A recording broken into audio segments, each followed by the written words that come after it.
الحمد لله رب العالمين والصلاة والسلام على سيد الأنبياء والمرسلين أما بعد أعوذ بالله من الشيطان الرجيم بسم الله الرحمن الرحيم۔ آج کے بیان میں ہم دوزخ کے متعلق کچھ بات کریں گے۔ اللہ تعالی ہر مسلمان کو دوزخ کے عذاب سے بچائے۔ دوزخ ایک مکان ہے کہ اس قہار و جبار کے جلال و قہر کا مظہر ہے۔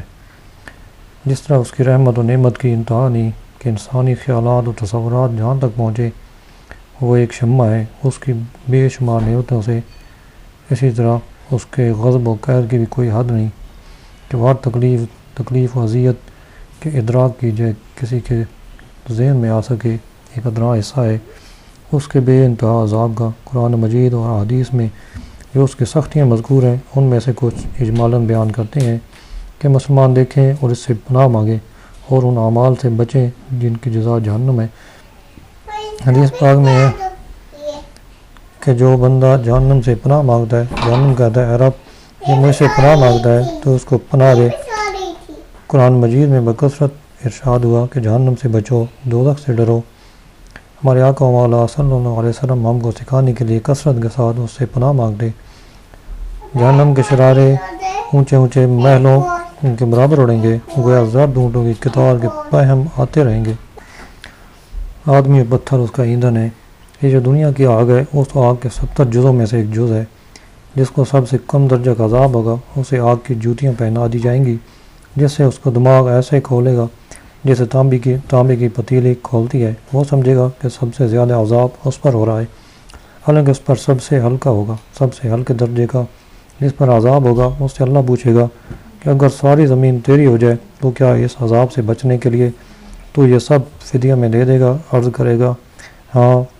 فرمائے گا کہ جب تو پشت آدم میں تھا تو ہم نے اس سے بہت آسان چیز کا حکم دیا تھا کہ کفر نہ کرنا، مگر تو نہ مانا۔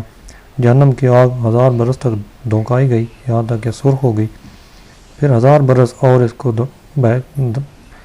کو اور بھڑکایا گیا یہاں تک کہ سفید ہو گئی، اور پھر 1000 برس تک اور اس کو بھڑکایا گیا کہ یہاں تک سیاہ ہو گئی، تو اب وہ بالکل سیاہ ہے جس میں روشنی کا نام نہیں۔ جبریل علیہ السلام نے نبی کریم صلی اللہ علیہ وسلم سے قسم کھا کر عرض کی کہ اگر جہنم سے سوئی کے ناکے کے برابر کھول دیا جائے تو تمام زمین والے سب کے سب اس کے گرمی سے مر جائیں، اور قسم کھا کر کہا کہ اگر جہنم کا کوئی داروغہ اہل دنیا پر ظاہر ہو تو زمین کے رہنے والے کل کے کل اس کی ہیبت سے مر جائیں، اور بقسم یعنی قسم کھا کر بیان کیا کہ اگر جہنمیوں کی زنجیر کی ایک کڑی دنیا کے پہاڑوں پر رکھ دی جائے تو کانپنے لگے اور انہیں قرار نہ ہو یہاں تک کہ زمین نیچے کی زمین تک دھنس جائے۔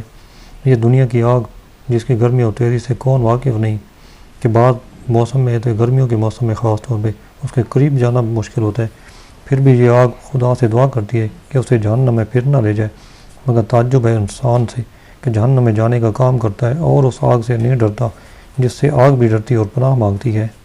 دوزخ کی گہرائی کو خدا ہی جانے کہ کتنی ہے۔ حدیث میں ہے کہ اگر پتھر کی چٹان جہنم کے کنارے سے اس میں پھینکی جائے تو 70 برس میں بھی تہ تک نہ پہنچے گی، اور اگر انسان کے سر برابر سیسے کا ایک گولا آسمان سے زمین کو پھینکا جائے تو رات آنے سے پہلے زمین تک پہنچ جائے گا، حالانکہ یہ 500 برس کی راہ ہے۔ پھر اس میں مختلف طبقات اور وادی اور کنویں ہیں۔ بعض وادیاں ایسی ہیں کہ جہنم بھی ہر روز 70 مرتبہ یا زیادہ ان سے پناہ مانگتی ہے۔ یہ خود اس مکان کی حالت ہے۔ اگر اس میں اور کچھ عذاب نہ ہوتا تو یہی کیا کم تھا، مگر کفار کی سرزنش کے لیے اور طرح طرح کے عذاب مہیا کیے۔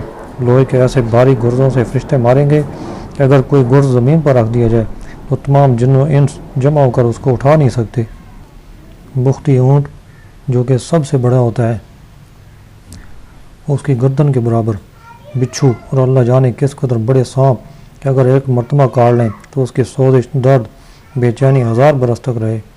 تیل کی جلی تل چھٹ کی مثل سخت کھولتا پانی پینے کو دیا جائے گا کہ منہ کے قریب ہوتے ہی اس کی تیزی سے چہرے کی کھال گر جائے گی، سر پر گرم پانی بہایا جائے گا، جہنمیوں کے بدن سے جو پیپ بہے گی وہ پلائی جائے گی، خاردار تھوڑ کھانے کو دیا جائے گا، اور وہ ایسا ہوگا کہ اگر اس کا ایک قطرہ دنیا میں آ جائے تو اس کی سوزش و بدبو تمام اہل دنیا کی معیشت برباد کر دے، اور وہ گلے میں جا کر پھندہ ڈالے گا، اس کے اتارنے کے لیے پانی مانگے گے، ان کو وہ کھولتا پانی دیا جائے گا کہ منہ کے قریب آتے ہی منہ کی ساری کھال گر کر اس میں گر پڑے گی، اور پیٹ میں جاتی آنتوں کو ٹکڑے ٹکڑے کر دے گا، اور وہ شوربے کی طرح بہہ کر قدموں کی طرف نکلیں گی۔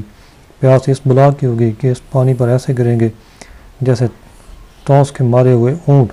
پھر کفار جان سے عاجز آ کر باہم مشورہ کر کے مالک علیہ السلام، جو کہ داروغہ جہنم ہوگا، اس کو پکاریں گے کہ اے مالک، تیرا رب ہمارا قصہ تمام کر دے۔ مالک علیہ السلام 1000 برس تک جواب نہ دیں گے۔ 1000 برس کے بعد فرمائیں گے مجھ سے کیا کہتے ہو؟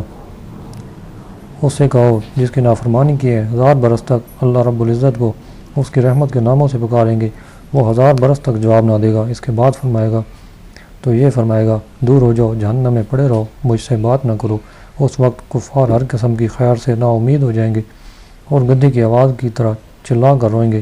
ابتداءً آنسو نکلے گا، جب آنسو ختم ہو جائیں گے تو خون روئیں گے، روتے روتے گالوں میں خندقوں کی مثل گڑھے پڑ جائیں گے، اور رونے کا خون اور پیپ اس قدر ہوگا کہ اگر اس میں کشتیاں ڈالی جائیں تو چلنے لگے۔